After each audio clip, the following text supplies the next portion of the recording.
Hello and welcome to my vegetable garden and happy RHS Gardening Week.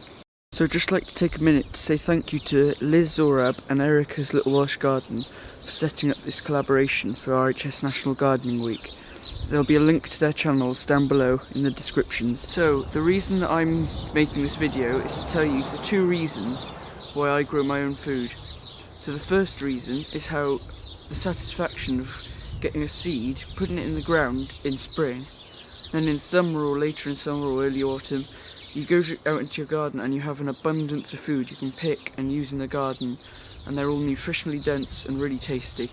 So the second reason I like growing my own food is because I know where it comes from. So if you look here, from here, it's probably about 20 steps to the back door and then an extra 10 on that to get to the kitchen.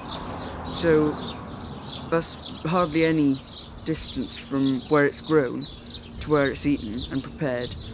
So that's what I like. I just like the fact that your food hasn't travelled that far to get to your plate, and that I know all of the chemicals and everything I've put on, or no chemicals at all in my case, that I've used all organic produce, like from my garden, so like compost and lawn clippings and hay that I've cut in my own garden, all to help my yield and my crops.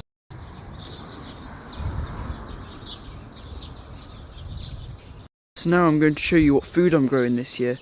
So to start off, I'll start in my first raised bed, which is here. So here, I've got peas on this side here, and those peas, I've put these pea sticks in a few days ago, and they're just some old sticks that I had lying around the garden. And then here, I've got my broad beans, which this whole half is broad beans. So I'm trying to grow bulk of what we mostly eat this year, so I've got loads of everything that we eat a lot of. So then when you walk over here, I've got here, which is my salad,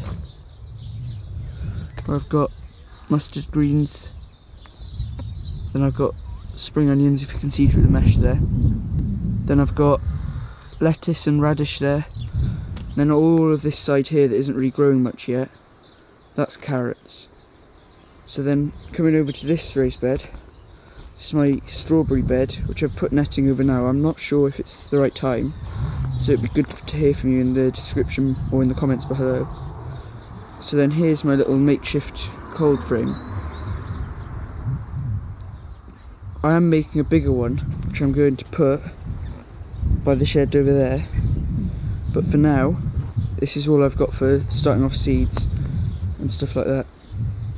So coming down here into my sort of main vegetable patch, because this is where it all started. This was the only bed we ever used to have here, and then last year I expanded to this one, and then in January this year I put all of these raised beds in down here.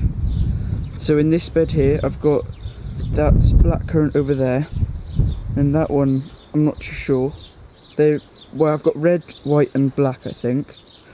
Then here I've got raspberries, which are just about to flower, and so is that currant bush there. I've got perpetual spinach in there, and then I've got 16 runner beans coming along here, which is my biggest bean structure I've ever made. And then all of this down here is potatoes, and then you come across here, there's 3 tomato plants, and then here's a few lettuce.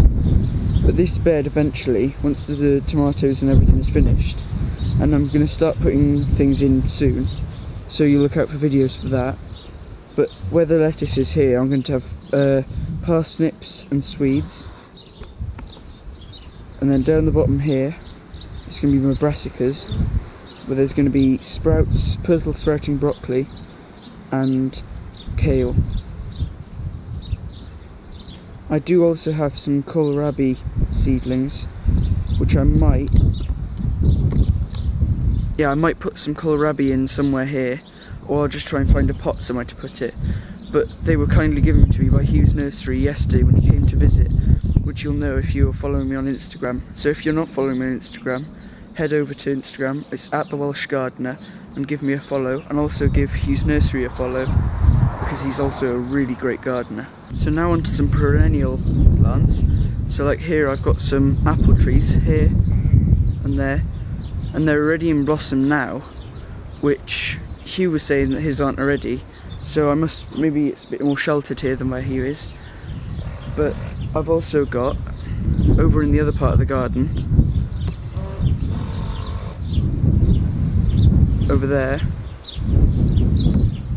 I've got 2 pear trees, another apple tree, but they're not doing very well because they're quite open to the wind, so they've got quite a lot of canker, or they did have, and they're just starting to recover. So here's one of the pear trees. This one always blooms, but it never gets any fruit on it, or if there is, they all drop off. And then this is the other one, which is just like a twig at the moment, which has canker on it down there, which I need to take off, which I'll make a video about. But this has never bloomed, I don't think, since it had bad canker and we had to cut it right back.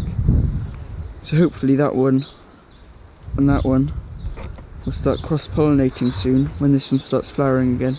And this here is the apple tree actually, sorry, that was really badly affected by canker, because you can see the parts where it's recovered here.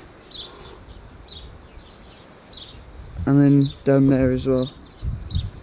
So I'm quite lucky that this is still going, and it still produces quite a lot of apples for its size. And then, yeah, now onto the containers. So here I've got sort of a triangular strawberry planter, where at the top here I've got our newest plants, and these ones down here I'm just growing for the runners now, so I can take, because they used to be really productive. So that's my first lot of containers I'll show you. So up here on the patio, I've got here in this big pot is my blueberry, which died in the frost last year, but it's just starting to come back this year down there. And then these 3 grow bags, I'm going to have courgette in one of them, and then the rest will be tomatoes. I thought this was a nice spot as it's sunny and it gets a lot of light. So then as we walk down here, I've got another grow bag here next to our log store, which has some lettuce around it, and then tomato in the middle, and then I've got just some lettuce over here in some pots, and that's about it. So a big thank you to you for watching this video, and if you'd like to see any of the other people in this collaboration, their videos will be in a playlist which I'll link down below, which will be a playlist on Liz's channel or Erica's channel, or both, and I'll link one of them down below. It's all up there, so you can watch it after this video. And also, please go and subscribe to my YouTube channel, like this video, and follow me on Instagram. That would be much appreciated. Thank you for watching. I'll see you next time.